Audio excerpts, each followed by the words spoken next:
Hey guys, it's Charlie, and I am your Monday sub on the Pagan Perspective, and this week, for Subs Week, we are doing a topic, Polar Forces in Your Path. It comes from Red Dragon 033195, and Red Dragon writes, what are the polar masculine and feminine forces to you? I've heard many views on this subject, such as the following. The goddess is literally the moon, and the earth and God... I'm sorry, let me start this over. It's late at night and I can't read this correctly for some reason. Okay. I've heard such as the following. The goddess is literally the moon and earth. The god is the sun and plant life. I've heard the Eastern-based feminine is passive and recessive, while masculine is assertive and projective. I've also heard that the goddess is the spiritual realm and the god is the physical realm. What are these forces to you? So this should be fun. I'm actually going to go outside and film this because it's a really nice night out.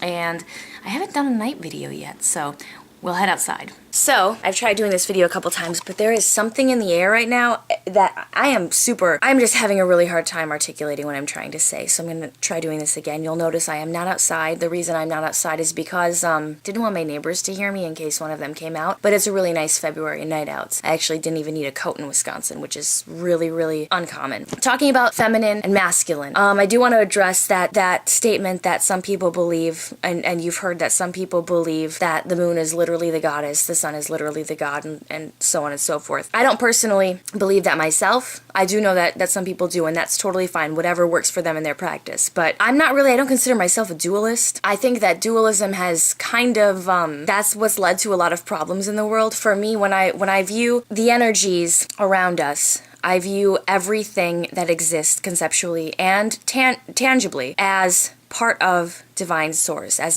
just a piece off of divine source. I wrote a piece for my book of shadows that kind of outlines this, and that in order for people to conceptually understand something that is not able to be understood conceptually, something that is very difficult to confine or categorize, such as life energy, universal energy source. In order to relate to it, we've attached certain things to it, some being masculine, some being feminine. In Christianity, they believe that God created man in his image. I believe that man created God in his image. There is this force, this life force that runs through all of us, and not just all living things or all humans, but all of every single thing that exists. And when I say everything that exists, I don't just mean tangible physical objects that are living or inanimate. I mean everything. Thoughts, words, actions, things that are not necessarily, well, they're not tangible. And there is this force or this essence that runs through all of those things. And in order for us as humans to understand it and be able to relate to it, I believe that we have attached personification to those things.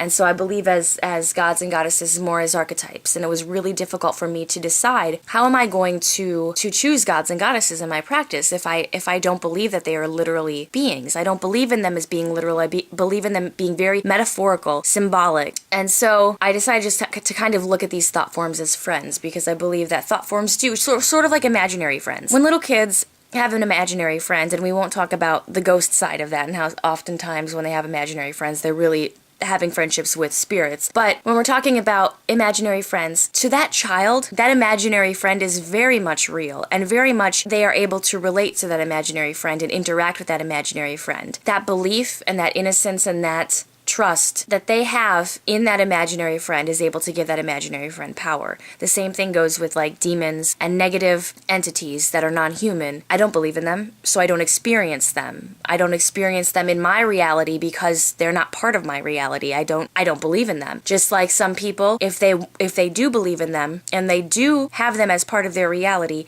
they may experience things that are very, very real and very much a part of that connection or that belief in those demons or non-human entities, but I don't personally believe that they are real. So now as far as as far as masculine and feminine in my practice, so like I said, I don't have a dualistic view. I don't see everything is either masculine or it's feminine. I don't. For me, everything is source. Everything is of source. Here's source, and it's sort of like a prime factorization tree, and I've said this in videos on my personal channel. Right up here is source, and that's everything, all, the great spirits, universal energy, life energy, source. That's up here. Then from there, you've got God and goddess, masculine, feminine. From the God, you have different things that are masculine. From the goddess, you have different things that are feminine. And those things can change based on person to person, and not everyone has that same view as I do. Some people really do see gods and goddesses as literal, real, and that's perfectly fine, because if that's what's working for them in their practice and that's where they get that power from, then that's what works in their practice. But for me, what works in my practice is more of a metaphysical sort of approach to it, and that's just something that has worked best for me. Now, I do have gods and goddesses and spirit guides and different deities that I work with, and I do speak with them daily as though they were real, and to me they are real. But I can also step back and understand that I've created these things as a comfort, as a way to relate to something I cannot relate to, something that is very difficult for all humans, and for a reason, something that is difficult to relate to conceptually, because I believe that source is not something that can necessarily be understood conceptually. It can only be experienced. And if you are not paying attention, it's difficult to understand those experiences or notice those experiences. Far too often, those experiences sort of just go missed. We just miss them. So we create these archetypes, these symbolic forms, these personifications of this concept, this idea, this unseen force that we do not understand, and that's where we get gods and goddesses from. That's what I personally believe. And in my practice, I sit and I spend time with, if I want to figure out if something is more masculine or feminine to me, or if it is more, like which element is it associated with, I'll sit down and spend time with it. When I first started on this path, I used to sit down and I used to read in correspondence charts, and like, okay, so this plant is supposed to be ruled by this particular planet, and it's ruled by this deity, and it's associated with this element. And then I stopped doing that because I realized those things, that's somebody else's experience. I might agree with a few of them, but I need to actually experience it for myself. Because, okay, so say for me, let me just find something. I'm just gonna pick up a random object. Something that doesn't have any specific magical purpose to me whatsoever. My contact case. So for this, what I would do is I would sit and I would hold it, and I would just I'd feel. And you can do that. You can literally do this with any object, because there's an energy signature or an energy pulse that goes through all things, every single thing. You can do this with anything. It doesn't have to be magical. And you can feel the pulse. Now, things that tend to be magical, like crystals, and things that are living, or herbs, obviously you're going to feel it a lot more strongly and a lot easier than something that is synthetic, like this plastic contact case. But every single piece of matter, because matter is simply just atoms and molecules vibrating at specific rates to create solids, liquids, or gases, you can feel the vibrations of them if you pay attention and if you focus. So say I'm holding this contact case, and I want to figure out if it's feminine or masculine. And what that's going to do for me is it's not going to tell me it's masculine or feminine, just period, that's that. It's masculine or feminine. If I say that this is masculine, it's masculine for everybody. No, that's not how it works. How it works, at least for me and in my perception, is it interacts with my own energy field, my own, how I am made up. And it connects with me as in it's feminine for me or it's masculine for me based on how it interacts, how the energy from this contact case interacts with my personal energy, and that goes with everything. So if I'm sitting down with an amethyst, some people might consider an amethyst as being feminine, whereas I might consider it being masculine, or they might consider amethyst being more associated with earth, while I consider amethyst being more associated with air. And so it's very much in my practice that way, masculine and feminine, and kind of figuring out like what is everything to me. But as far as when I think about it, what is really the purpose for me to know if something is masculine or feminine? How do I use that? And I'm thinking right now, and I don't really know. I don't know what the purpose is. Why do I care? I don't, because this is why. Take Nathan and myself. Pretend that Nathan is the god. Pretend that I am the goddess. Nathan is the masculine. I am the feminine. Nathan has feminine qualities. I have masculine qualities. Nathan is sensitive. He is caring and loving and kind. I can be a protector. I can be very active, and I am very active, very much out there doing something.